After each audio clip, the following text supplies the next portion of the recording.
talking about Daisy Buchanan. So this is lecture 4. Let's pick up where we left off, talking about her voice and her bright eyes and low, thrilling voice. Nick says this: she's done gay, exciting things just a while, and will do gay, exciting things again, hovering in the horizon. Notice hovering, floating, buoyed up. She's again a fairy queen, Daisy Faye.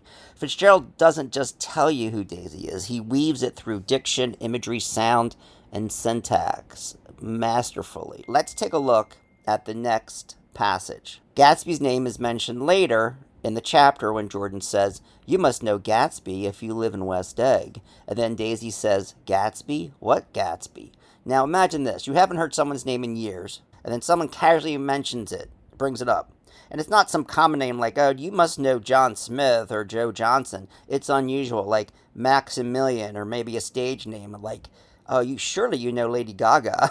Something that sticks. Daisy mentions it, then drops it, but then comes back later when Jordan says, when Jordan recounts to Nick, later that night, she came to me and into my room, says, "What Gatsby? It surely is, it must be someone I used to know." This doesn't seem like someone Daisy is still in love with, but again, I don't think Daisy can love. Fitzgerald here is crafting. He plays with us. We don't actually meet Gatsby until chapter 3. Fitzgerald teases, drops hints, plants little clues like breadcrumbs for us to follow.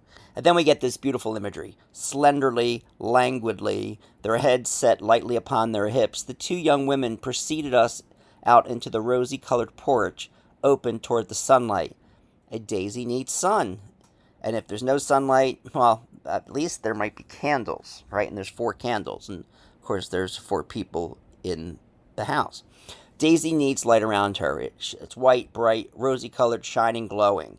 So the very thing is outside. It's almost like the pathetic fallacy, right? Where a writer would use the weather or outside circumstances or conditions to reflect Daisy's sad, it's going to rain, right? Or it's raining, Daisy's sad.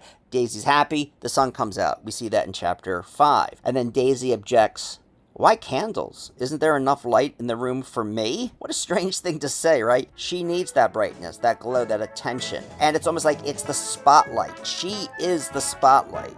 And then we get this famous line from Daisy. "In 2 weeks, it'll be the longest day of the year. Do you always watch for the longest day of the year and miss it? I always watch for the longest day in the year and miss it." It's so repetitive, it works, right?